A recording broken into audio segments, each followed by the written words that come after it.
Boa noite, sejam bem-vindos a mais uma meia hora de bom ambiente para a Zero, Associação Sistema Terrestre Sustentável. Estudar, analisar e debater os problemas é a melhor maneira de os resolver. Foi assim que chegámos ao tema de hoje, biodiversidade e fogos rurais. É um tema difícil, particularmente sensível desde o Annus Horribilis de 2017. O nosso convidado de hoje chama-se Carlos Aguiar, é agrónomo, professor e investigador em Botânica e Agronomia no Instituto Politécnico de Bragança. É membro fundador da Zero e é ele que nos vai falar sobre este tema nos próximos 10 minutos. Como moderador atento vamos ter o Paulo Lucas, gestor de projetos na área ambiental, coordenador da temática da biodiversidade, agricultura e florestas e membro da direção da Zero. Carlos Aguiar, primeiro que tudo, muito obrigada por ter aceito o nosso convite. A palavra agora é toda sua. Muito obrigado pelo convite, obrigado pela oportunidade de reencontrar desta forma velhos amigos, de reencontrar o Francisco, de reencontrar o Paulo e de poder falar num assunto que me parece interessante, mas que desde já quero dizer o seguinte: eu não sou investigador na área de fogos, trabalho com plantas e, portanto, quando falar de fogos provavelmente direi muitas trivialidades. Não estarei a recordar números porque nem sequer os tenho. Tentarei navegar aqui nesta interface entre plantas, herbívoros, domésticos, agronomia e fogos, que me parece uma área que, ou seja, um território que talvez seja de interesse para quem não está a ouvir. Pediram-me para fazer uma pequena introdução sobre a questão do fogo. E, por acaso, hoje passou uma referência bibliográfica curiosa, é que os primeiros fogos de que há evidência aparecem logo há mais de 440 milhões de anos. Isto é, estavam ainda as plantas a dar os primeiros passos para conquistar a Terra, estavam a aparecer as primeiras plantas vasculares, portanto estamos a falar de quê? Do Silúrico superior, e o teor de oxigênio da atmosfera está a subir, aliás vai subir e vai atingir depois um pico no Mesozoico, e passado um determinado limiar, os fogos passam a ser frequentes. Esse limiar anda à volta dos 13%. O que é que isto quer dizer? Quer dizer que o fogo está presente na evolução das plantas e dos ecossistemas terrestres, desde o início, desde que eles são terrestres, basicamente. E portanto, ou seja, o fogo em si é uma pressão de seleção, como outra qualquer, e as plantas adaptam-se ao fogo e algumas delas, inclusivamente, servem-se do fogo. E agora damos este salto de muitos milhões de anos para o presente e para a nossa preocupação, que é a volta dos fogos em ambiente rural, para falar talvez onde é que esta floresta se coloca e como é que é a dinâmica da vegetação e onde é que entram essas plantas que têm esta relação próxima com o fogo. Algumas delas é que chamamos pirófitos, não é? Ou seja, plantas que estão adaptadas ao fogo, convivem com o fogo, às vezes estimulam o próprio fogo. Bom, nós sabemos que a vegetação, depois do final da última glaciação, já com datas corrigidas, andei à volta dos 11.500 anos, a floresta refaz-se, ou seja, o clima aquece, entramos neste período que é um interglaciar, que chamamos Holocénico, e há uma ideia errada que se estabeleceu, que é que quando se dá essa recuperação da floresta, há uma espécie de bosque contínuo que percorre a Europa de les a les, não é? Depois há aquela, sabe-se agora que é um hoax, não é? Aquela ideia de um pequeno mamífero que poderia ir de árvore em árvore, lá desde as Astúrias, não é? Até ao sul da Península Ibérica. A verdade é que não foi bem assim. A verdade é que desde o início, quando a floresta começa a restaurar, e depois tem um pico aí à volta dos 8.000 anos, desde o início o que nós temos são paisagens, temos mosaicos de vegetação. Mosaicos esses, onde constituídos por vários tipos de vegetação, que nós na ciência da vegetação chamamos de etapas cereais, não é? Portanto, temos o bosque, temos o pré-bosque, que é um mato alto, não é? Que em Portugal é dominado basicamente por giestas e outras plantas altas, não é? Dorminheiras e coisas do género. Temos uns matos baixos, que eu já vou falar sobre isso, são estevais, orzais e coisas do género, e depois temos uma vegetação herbácea, dominada por plantas, por gramíneas e depois de uma vegetação anual. Mas isto chega a haver 11 etapas, não é? Isto não é assim tão simples. O que é interessante é que algumas dessas etapas, na verdade, são constituídas por plantas que vivem bem com o fogo. Inclusivamente, há uma hipótese muito interessante que é, algumas delas servem-se do fogo. Portanto, imolam-se, deixam-se imolar pelo fogo, que é o caso, por exemplo, das cistáceas, não é? Cistos, os vulgares estevas. Portanto, plantas que, para recriar o seu habitat, chamado nicho de regeneração, criam, acumulam uma biomassa altamente inflamável, acumulam uma matéria orgânica mal decomposta no solo, que também arde com muita facilidade, e é fácil perceber o que é que acontece. Imaginem que vocês eram uma esteva, o maior ameaça à esteva é ver um carvalho a chegar, não é? Portanto, ou seja, uma boa opção é imolar-se pelo fogo para matar o carvalho e abrir habitat, criar o tal nicho de regeneração para as suas descendências, não é? Isto é quase como uma pessoa salvar alguém que está a morrer afogado, não é? E, portanto, em ambientes mediterrâneos temos vários tipos de vegetação que, de facto, são constituídos por plantas que ardem com muita facilidade e que convivem bem com o fogo. Há um outro tipo de planta que não me posso esquecer, não é só orzais e estivais, são as próprias gramíneas, não é? As gramíneas que evoluem no final do Mesozoico, ali no Miocénio, que estamos a falar aí à volta dos 20 milhões de anos, são plantas que viviam no interior do bosque e quando o clima se começa a degradar, isto é, quando começa a haver uma sazonalidade climática e passa a haver uma estação seca bastante prolongada, as gramíneas começam a arder. E é uma forma que elas têm de abrir o bosque. E isso vê-se muito bem, por exemplo, em África, não é? E, portanto, também as gramíneas, sobretudo gramíneas vivazes, são plantas que convivem bem com o fogo. Agora é fácil de imaginar quando nesta equação entra mais um elemento fundamental, um fator fundamental, que é o próprio homem. Mesmo antes de adotarmos a agricultura, não é? E a agricultura chega cá a qualquer coisa de 7.000 e tal anos antes do presente, mesmo antes de adotarmos a agricultura, a verdade é que os nossos antepassados já serviam de fogo para abrir clareiras, para mais que as plantas pratenses, isto é, a vegetação de pastagem, que tem não só boa qualidade alimentar, como é produtiva, é toda ela heliófila. Isto é, o bosque não é compaginável com o pastoreio. Começa logo porque o montado não é um bosque, não é? O montado, na realidade, é vegetação pratense com árvores. Não é um bosque com prado. É um prado com árvores. Temos que colocar as coisas. O que é que isto quer dizer? Quer dizer que os nossos antepassados, desde o início, que gerem o território com fogo, para ser fácil ver, matar e apanhar os veados e outros grandes herbívoros, e inclusivamente para aumentar a produtividade dos ecossistemas em erva. Quando chegam os animais domésticos, apenas há uma substituição de espécies, mas que na realidade funcionam em termos ecológicos da mesma maneira, são herbívoros. Herbívoros ruminantes fazem isso mesmo, que é comer erva. Este país é um país muito especial. E porquê? Porque é um país muito pouco produtivo. É basicamente dominado por rochas ácidas, e ao contrário do que eu aprendi em agronomia, já lá vão na década de 80, eu aprendi que era 1/3 agrícola e 2/3 florestal. Não é nada disso, na realidade é 1/3 agrícola e 2/3 pastoril, não é?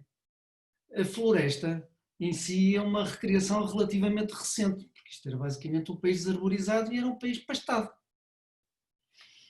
E era um país pastado porquê? Porque, como é basicamente dominado por áreas marginais, essas áreas marginais produzem erva e produzem biomassa de arbustos, mas só há uma maneira de converter essa biomassa em algo que nós possamos comer. É por intermédio dos animais. E por isso é que Portugal, nesta pequena área que nós temos a maior densidade de raças autóctones da Europa. Se somarmos as vacas, os cavalos, as ovelhas, as cabras, os cães, as galinhas, não é? E se dividimos por unidade de área, vamos ter a maior densidade de espécies autóctones. Porquê? Porque, duas razões. Primeiro, porque é um território muito diverso do ponto de vista ecológico e, portanto, a especialização ecotípica reflete isso mesmo, não é? Estes ecótipos que são as raças autóctones, mas, por outro lado, porque somos um povo de pastores, basicamente. Isto é um povo de pastores e é um território basicamente pastoril. E pronto, eu acho que os meus 10 minutos estão introduzidos e podemos conversar a partir de agora. Muito obrigada, Carlos Aguiar. Eu acho que vamos ter muitas perguntas da audiência depois desta intervenção. Caros ouvintes, está na altura de começar a fazer perguntas através da nossa caixa de comentários do Facebook para serem respondidos na terceira parte. Agora passo a palavra ao Paulo Lucas. Paulo, vamos às perguntas difíceis? Antes de mais, boa noite a todos. Um abraço ao Carlos, aí desde Bragança. Eu começava aí por essa frase que tu disseste, que tem a ver com sermos um país de pastores.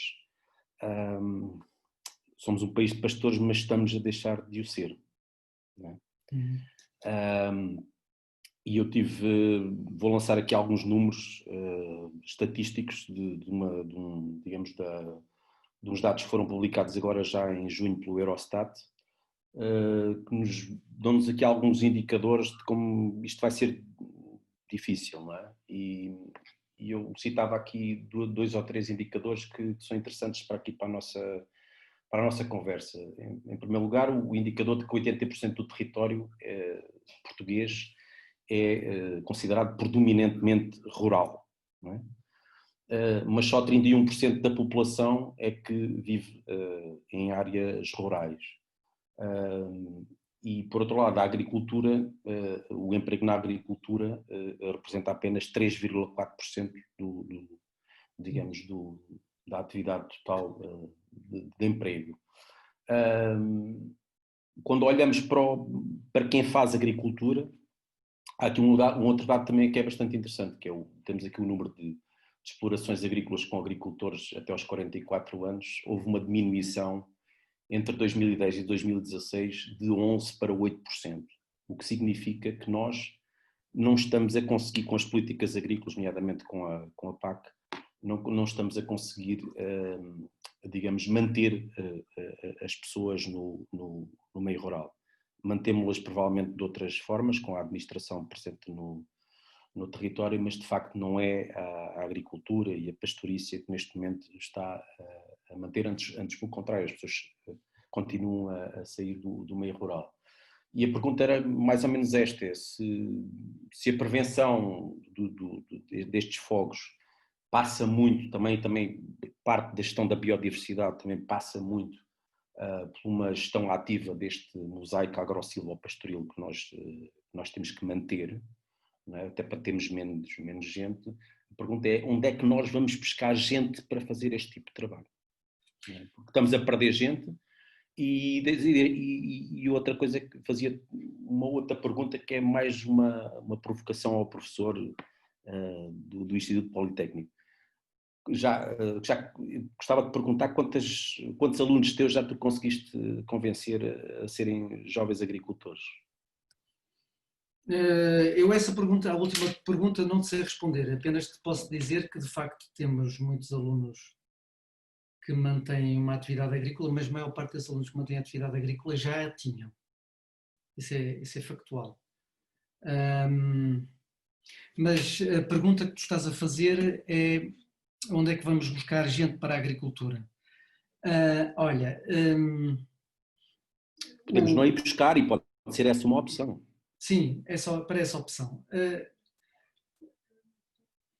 Ora bem, 2 coisas. A primeira é a crise económica. A crise económica em si é um estímulo para um retorno à agricultura e para pessoas, por exemplo, segundas gerações, terceiras gerações que têm terras, ou, por exemplo, pessoas que mantinham uma atividade agrícola paralela com outra atividade e que são obrigados a ter depois viver exclusivamente da agricultura. Conheço o caso desses.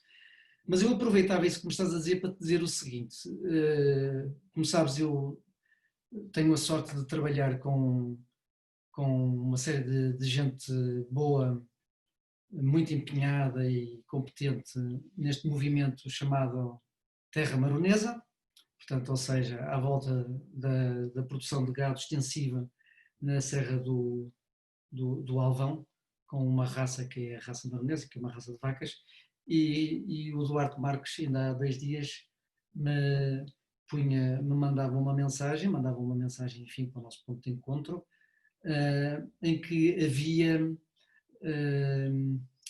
que jovens o tinham contactado mostrando interesse de ter uma atividade, ou seja, de produzirem gado e de começarem a produzir gado maronês nas suas aldeias, ou retornarem à aldeia e produzirem gado maronês. Uma coisa é certa, para haver mais agricultores é preciso 2 coisas: pagar-lhes melhor e reconhecer socialmente a sua atividade. Isso são 2 questões-chave. Nós estamos a tentar fazer isso nas áreas de montanha e com animais de montanha, e estamos a ter alguns resultados, ou pelo menos haver algum entusiasmo à volta disso. E, portanto, são essas 2 componentes que me parecem importantes: aumentar rendimentos e aumentar essa visibilidade, reconhecimento social do importante papel que os criadores de gado e os agricultores têm. Eu vejo que a sociedade portuguesa, Portugal como um todo, está lentamente a reconhecer precisamente esse papel dos agricultores e a importância que eles têm. E isso abre-me alguma esperança, não é a única coisa que posso dizer. Eu passava aqui falar aqui um pouco sobre as ignições, não é? Que também é um problema complicado que nós temos. Fui aqui pesquisar alguns números sistematizados, também a questão na estratégia, no plano nacional dos fogos rurais, e que dizem que nos últimos 15 anos a paisagem foi afetada por 291 mil ignições nos últimos 15 anos. Portanto, o número médio de ignições de 2006 a 2012 foi de 21 mil, cerca de 21 mil. Sim. Mas de 2013 a 2018 já foi de cerca de 14 mil, portanto reduziu-se um pouquinho, tem se calhar a ver um pouco com a sensibilização das pessoas, ou das pessoas estarem mais sensibilizadas para esta matéria, mas continuamos a ter muitos comportamentos negligentes, nomeadamente o uso do fogo, o mau uso do fogo, ou o uso, digamos, negligente do fogo, por exemplo, as queimadas ou as queimas que são feitas e continuam a ser feitas, continuam a representar 60% das ocorrências, cerca de 60% das ocorrências. Sim. Ou seja, nós gostamos de usar, é uma prática cultural, gostamos de usar o fogo, claro, mas não o usamos de forma sensata, não é?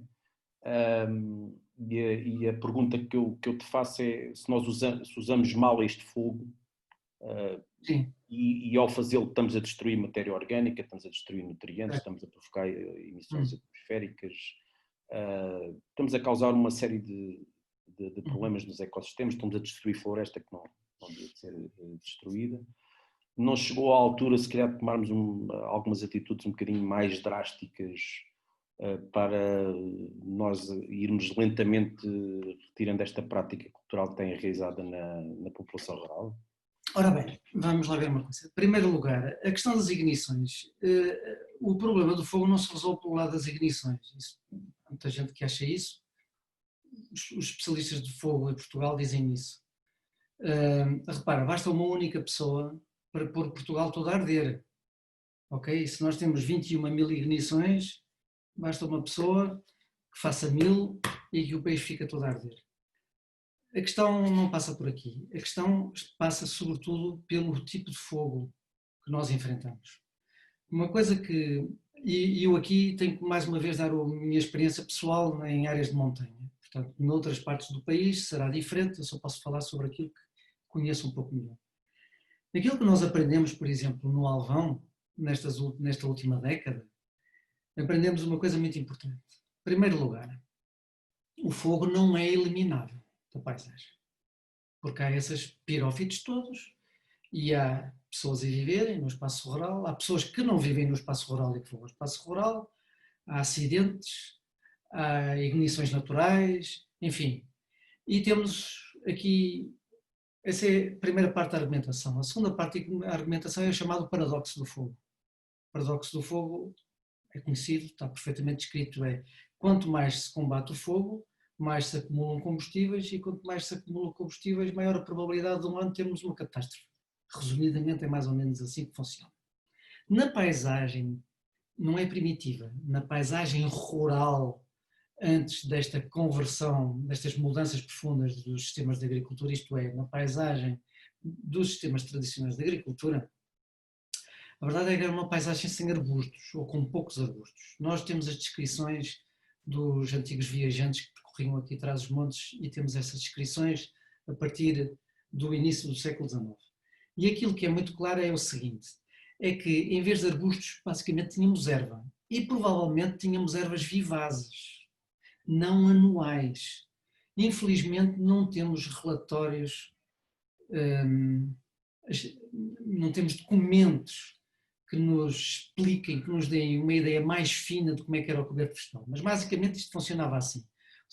Os animais pastavam nas terras marginais, a agricultura estava em torno dos povoados, e esse pastoreio era feito com fogo, mas era um fogo de baixa intensidade. E aquilo que nós temos, desde essa altura para agora, é uma mudança do padrão de fogo. Isto é, deixou de ser um fogo de baixa intensidade para um fogo de elevada intensidade. No Alvão e nas montanhas do norte de Portugal, do norte e centro de Portugal, uma coisa que se vê é o seguinte, é que o fogo de baixa intensidade tem um impacto totalmente diferente do fogo de elevada intensidade. E a teoria ecológica explica isto muito bem, que é a questão da perturbação intermédia.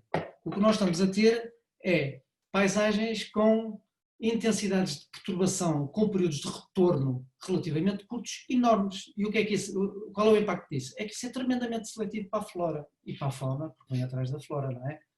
A evolução dos animais foi atrás das plantas, é essa a história da vida na Terra, e aqui é a mesma coisa, as plantas é que condicionam, são os produtores primários, portanto passa tudo pelas plantas, e onde isto se percebe bem é nas plantas, não é nos animais. Não é aqui uma orientação botânica. Hein? Ora bem, um enviesamento botânico, mas é assim que funciona. O que é que acontece?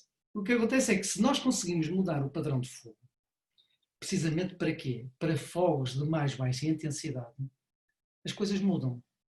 As montanhas, por exemplo, ficam mais produtivas, ficam mais diversas e sequestram mais carbono. Nós vemos isso perfeitamente no Alvão. É só as pessoas virem e nós mostramos no terreno.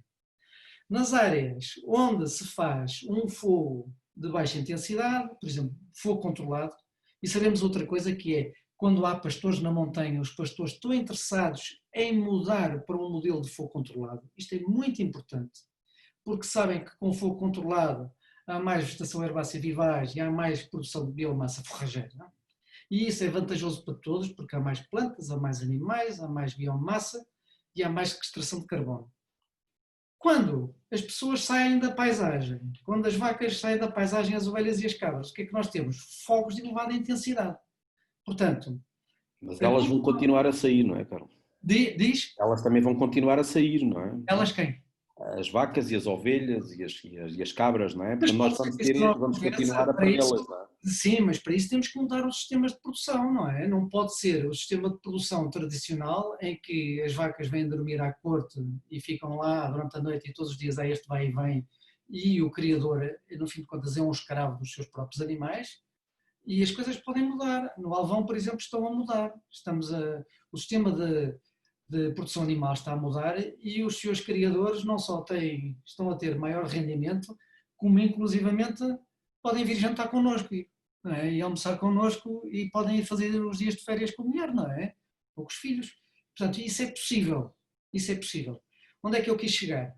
Quis chegar que o fogo não é todo igual, ele não tem todo o mesmo impacto, e a situação que nós vivemos, que é sem herbivoria, no caso das montanhas, repito, que é isso, enfim, em que eu trabalho, sem herbivoria, isto é, se as pessoas deixarem de comer carne, e começarmos agora todos com a mania de que não se pode comer carne, e que os animais não sei o quê, não sei o que mais, se enverdarmos por aí, O efeito disso é montanhas menos saudáveis, menos diversas, menos produtivas, menos produção de riqueza, etc, etc. Tudo isto está ligado, ok? E vai bater ao mesmo. Era uma couve de E pastéis. estamos a chegar ao final do tempo, não podemos mesmo prolongar muito mais. E temos já muitas perguntas do público e convinha conseguirmos responder a algumas. Posso então, eu tenho aqui uma do Dan Santos, que diz que a pastoria não é, a pastorícia, aliás, não é nenhuma solução para proteger a natureza e a floresta, muito pelo contrário. É um dos motivos principais para destruir zonas de floresta nativa para criar pasto. Dá o exemplo dos Açores da África e da Amazónia. Isso não é comparável. Isso não se pode comparar. Assim como impede que novas árvores, etc., possam crescer. Não é assim. Não é Isso verdade. não é assim. O Dan Santos está enganado. Isso não funciona assim. Os Açores não é comparável porque os Açores não tinham herbívoros domésticos. Isso é muito importante. Quando nós introduzimos a perturbação pela herbivoria nos Açores, imediatamente o que nós temos é uma flora que é toda importada da Europa. Toda. As plantas indígenas ou são deslocadas, ok? Pelas que estão adaptadas à perturbação pelo pastoreio, ou acontece uma coisa muito curiosa, é que hibridam. Hibridam. Isso vê-se no género Olcos e no género Agrostis. E é muito interessante porque quem anda nos Açores percebe que entre os pastos naturais não pastados e aqueles onde temos uma elevada intensidade de pastoreio, por exemplo, dentro do género Agrostis e do género Olcos, nós temos uma variação entre as espécies introduzidas, por exemplo, óculos lanatos e óculos rígidos, e temos os híbridos intermédios, está bem? Isso é muito interessante. E vê-se a mesma coisa entre agrostis capilares e agrostis azórica. Portanto, Açores está fora de questão porque não é comparável nem Madeira nem as ilhas. É outra história. A questão é que os herbívoros sempre estiveram na Europa, sempre estiveram neste território imenso que é o Holártico. Ok? Portanto, ou seja, estas áreas de clima temperado, mediterrâneo e boreal da Europa. E há plantas que estão adaptadas à herbivoria. Ok? Se nós tiramos os herbívoros, elas desaparecem. E a questão da floresta também está mal colocada, porquê? Porque eu há bocadinho falei do problema do chamado paradoxo do fogo. Ok? É que há espaço para tudo. Há espaço para a floresta, há espaço para a pastagem e há espaço para o mato. Agora, se nós tiramos de cena a perturbação pelo fogo, a perturbação pela herbivoria, deixamos os matos crescer, é uma ilusão de que isto agora se vai transformar tudo num carvalhal. Não vai. E não vai porquê? Porque arde. E arde violentamente. E não quer dizer que a floresta até não esteja a regenerar, porque está. Mas está a regenerar dos melhores solos para os piores solos, ok? Por isso é que começa dos fundos de vale e começa a subir as encostas. Nós temos inclusivamente áreas que mesmo depois do máximo do coberto florestal há 8.000 anos, provavelmente nunca sequer tiveram um bosque, não é? Por exemplo, as áreas comunais dos Jerez. Serra da Estrela, não é? Portanto, ou seja, a mim o que me parece é que nós podemos criar, diversificando a perturbação, isto é uma noção ecológica básica, diversificando e diminuindo a intensidade das perturbações, nós podemos criar uma paisagem diversa em que há lugar para tudo. Há lugar para lobos, para vacas, para ovelhas, para cabras, para ursos, não é? Para ursos, exatamente, não é? E para as pastagens e para os lameiros, por exemplo, não é? Que é uma longa conversa que eu não vou agora desenvolver o que é que é um lameiro. Uma resposta relativamente rápida, relativamente à biodiversidade no eucaliptal. Bom, isso não tem a ver com vacas, nem tem a ver com carvalhal, não é? A pergunta é se nos eucaliptais, vamos lá ver, os eucaliptos são mirtáceas, ok? As mirtáceas produzem uma matéria orgânica, quem já viu, não é? Aquilo decompõe-se com alguma dificuldade, não é? E ainda por cima é um tipo de matéria orgânica.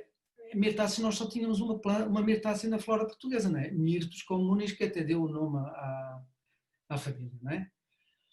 Ora bem, que é a murta.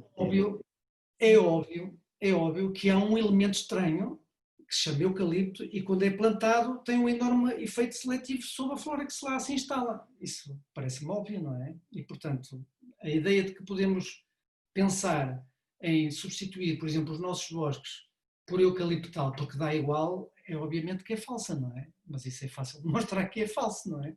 Agora, outra questão é, o que é o eucalipto? O eucalipto é uma cultura agrícola. Está bem? Não é floresta. Ok. É agricultura de árvores. Relativamente à pergunta da Rita Lamelas, Uhum. poderá dizer-se que o futuro está a investir no interior e no meio rural? Existe O meio rural precisa de, obviamente, investimento, dinheiro, etc. Mas também precisa que não o atrapalhem. Isso é muito importante, não é? Não pode acontecer coisas como, por exemplo, como acontece com os seus criadores de gado do Alvão, que é, para construírem um alojamento para os animais tem que esperar 2 e 3 anos, não é? Ou então porque a Comissão de Baldios, afinal, já agora é dominada, isto acontece em muitos lados já, hoje em dia está a começar a acontecer, porque passou a ser dominada por reformados e afinal o que gostam é de moto 4 e não querem ver as vacas a passar pela aldeia, coisas do género. Portanto, é muito importante que não se atrapalhe as pessoas, isto é, que elas possam fazer os seus próprios investimentos e dedicar-se à atividade agrícola. E isso tem que ser facilitado. Portanto, não é só agora investir, é investir e não complicar e não prejudicar. Isso é importantíssimo. Estou a responder curto. E talvez emparcelar um bocado, não é?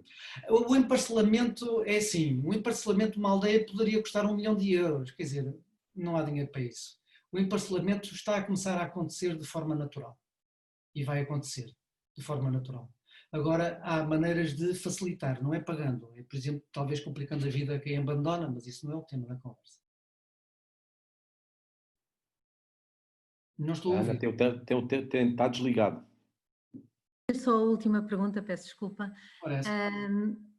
É uma pergunta do Rui Simões sobre, pergunta se na sua opinião a enorme diversidade de raças e a biodiversidade existente corresponde a uma paisagem pouco produtiva.